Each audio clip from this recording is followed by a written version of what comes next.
Channel को subscribe करें और बेल आइकन भी दबाएं ताकि नए वीडियो आप तक पहुंचते रहें। मॉर्निंग स्टूडेंट्स, आज हम लोग वैद्युत आवेश एवं वैद्युत क्षेत्र ये चैप्टर के न्यूमेरिकल्स, इस चैप्टर के जो न्यूमेरिकल्स हैं उनके बारे में बात करेंगे। लेकिन इनके बारे में बात करने से पहले मुझे आप लोगों से कुछ कंप्लेंट है, पहले वो ध्यान से सुन लें कि आप लोगों को जो न्यूमेरिकल्स दिए थे मैंने, उसमें कुछ बच्चों ने रिस्पॉन्स किया है और कुछ ने नहीं किया है।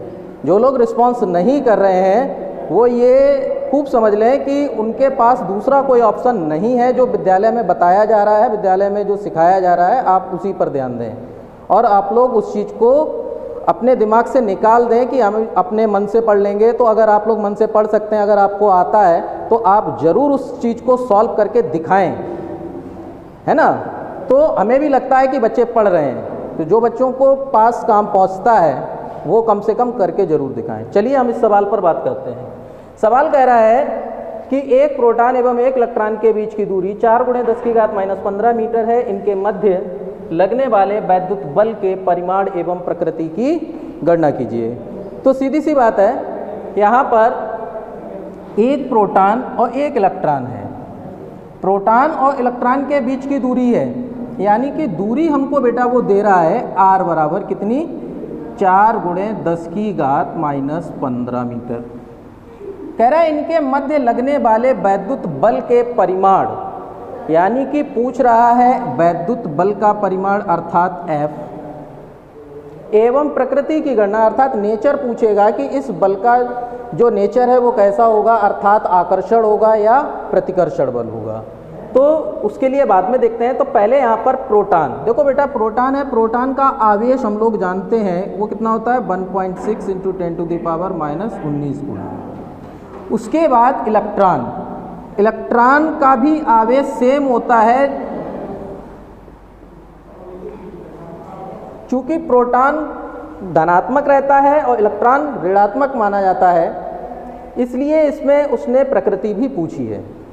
अब हम यहाँ पर बल निकालेंगे। जब हमारे पास दो आवेश हैं और उनके बीच की दूरी है और बल पूछा जा रहा है, तो सीधी सिंपल सी बात है, हमने पहला नियम पढ़ा था कूलॉम्स लॉ, और कूलॉम्स लॉ को हम यहाँ पर यूज़ करेंगे। तो F बराबर 1/4πε0 Q1 Q2/r²। वैल्यू रखेंगे 9 × 10⁹, ये इसकी वैल्यू है पूरे मान की, इंटू Q1 की वैल्यू बेटा कितनी है हमारे पास, 1.6 × 10⁻⁻19। Q2 की भी वैल्यू हमारे पास सेम है, बटे R 4 × 10⁻⁻15 और इसका होल स्क्वायर। अब क्या करेंगे, इसको सॉल्व करेंगे।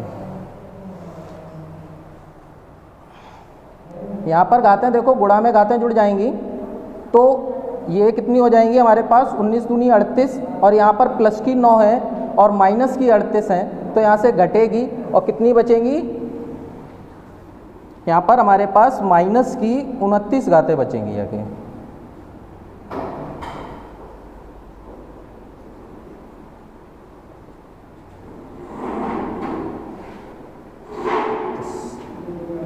ठीक है ना सर, 38 में से 9 चला जाएगा तो हमारे पास 29 घातें बचेंगी,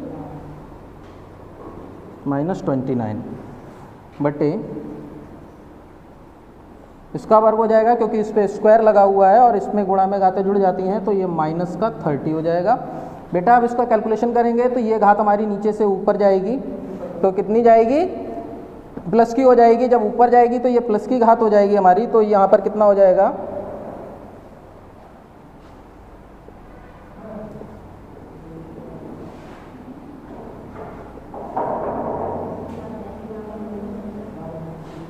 -30 16।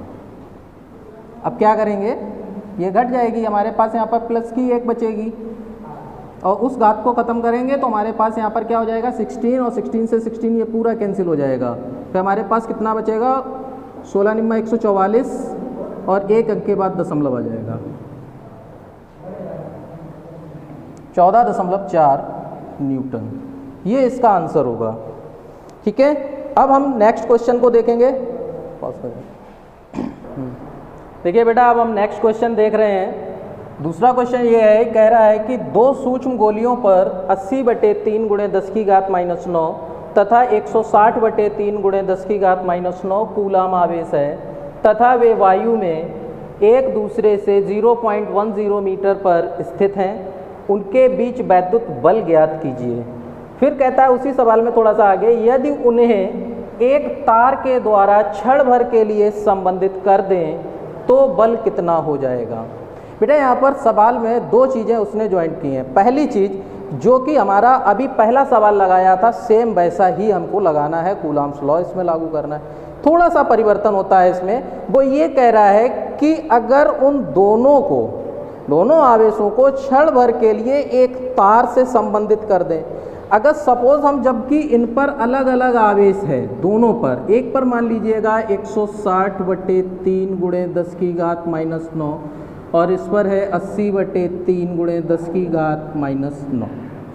अगर इन पर अलग अलग आवेश है और इनको एक तार के द्वारा जोड़ दिया जाए तो आप सभी जानते हैं कि ये क्या करेंगे, अपने आवेशों को बराबर कर देंगे, क्योंकि जब तक ये बराबर नहीं होंगे तब तक इन पर आवेश ट्रांसफ़र होते जाएंगे और जैसे ही ये तार से टच होगा तो इन दोनों के आवेश आपस में कैसे हो जाएंगे, बराबर हो जाएंगे।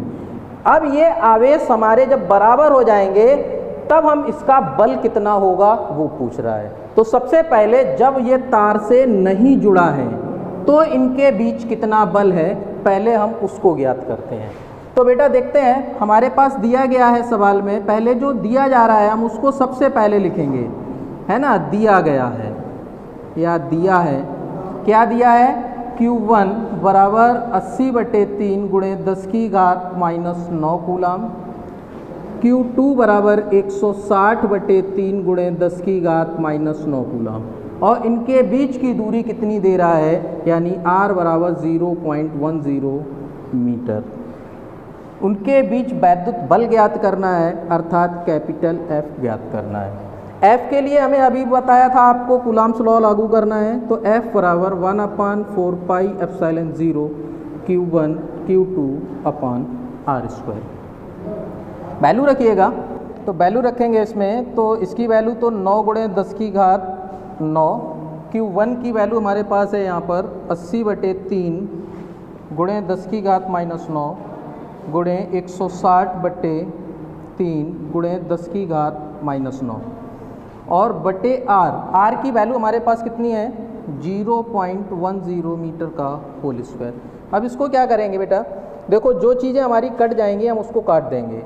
यहाँ से काटेंगे 3 त्रिका 9 और 3 से 3 कैंसिल हो जाएगा, 10⁻⁹ से 10⁻+9 कैंसिल हो गया। अब हमारे पास यहाँ पर कितना बच रहा है बेटा, 16×8 = 128, 1 2 00 आ जाएगा और गुणे 10⁻⁹ बटे ये हमारे पास इसका होल स्क्वायर खोलेंगे तो ये 0.01, इसका पॉइंट हटाएंगे तो यहाँ पर हमारे पास 2 0 ऊपर और बढ़ जाएंगे। अब यहाँ पर क्या करेंगे कि इसको हम दशमलव फॉर्म में लिखेंगे तो कितने अंक बढ़ेगा, 1 2 3 4 5 6 अंक, यानी कि 1.28 × 10⁻6 × 10⁻⁻9 बटे 1 और 1 की कोई वैल्यू रहती नहीं है, 1 से अगर भाग देंगे तो उतनी बार जाएगा। अब यहाँ पर प्लस की घातें 6 है, माइनस की 9 है, तो हमारे पास कितनी बचेंगी, तो 1.28 × 10⁻⁻3। वैल्यू हम किसकी निकाल रहे थे, F की, तो मात्रक होगा न्यूटन। अब बात करते हैं इसमें आगे सवाल में। अब वो यहाँ तक तो हमने सॉल्व कर लिया कि वैद्युत बल ज्ञात कीजिए। अब कह रहा है यदि उन्हें एक तार के द्वारा क्षण भर के लिए संबंधित कर दें, यानी कि एक वन टाइम के लिए अगर हम तार से संबंधित करेंगे तो इनके आवेश बराबर हो जाएंगे। अर्थात कहने का मतलब ये है तार से संबंधित करने पर आवेश बराबर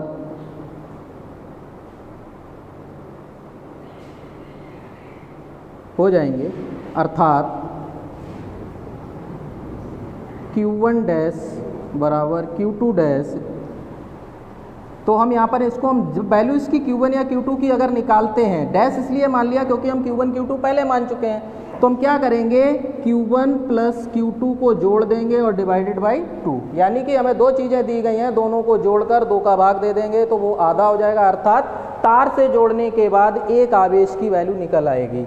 एक बार आवेश की वैल्यू निकलेगी तो Q1 Q2 की वैल्यू बेटा हमारे पास कितनी है, ऑलरेडी पहले से दे रखी है सवाल में, क्योंकि उसने बदली नहीं है, तो 80/3 गुणे 10 की घात -9 प्लस 160/3 गुणे 10 की घात -9/2, ये इस तरीके से इसने दिया है।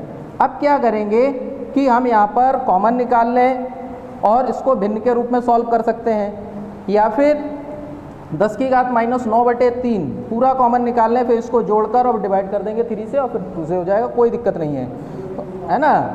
तो हम यहाँ पर क्या कर रहे हैं, या फिर चाहो तो 80/3 गुणे 10 की घात -9 पूरा कॉमन निकल आएगा, है ना। तो जैसा चाहो वैसे आप कर सकते हैं इसको, जैसा अपना कैलकुलेशन आप सरल करना चाहें, है ना। तो हम इसमें केवल अभी थोड़ा सा कॉमन एक हिसाब से निकाल रहे हैं जिस हिसाब से आपको आसानी से समझ में आ जाए, यानी कि हम 10 की घात -9/3 कॉमन निकाल रहे हैं। अंदर हमारे बचेगा यहाँ पर 80 प्लस 160/2, ये कितना हो जाएगा हमारा 80 और 240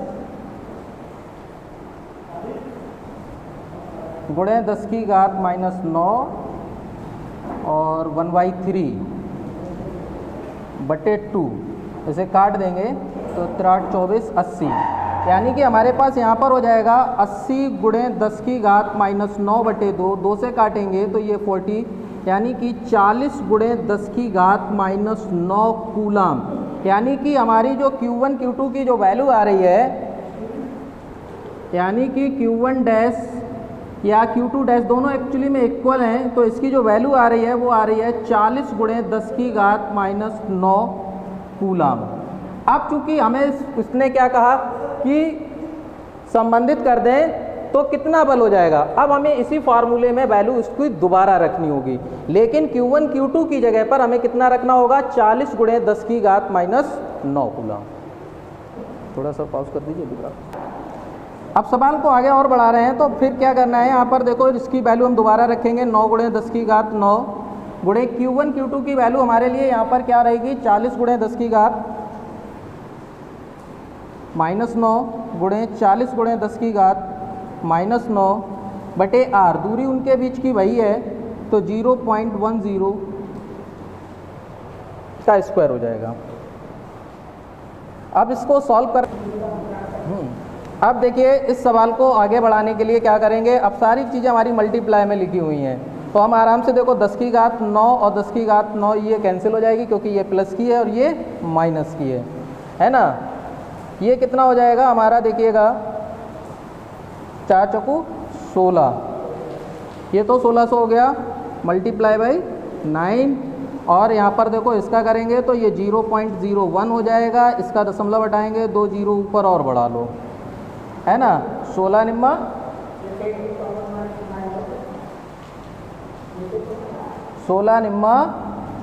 144 और 1 2 3 4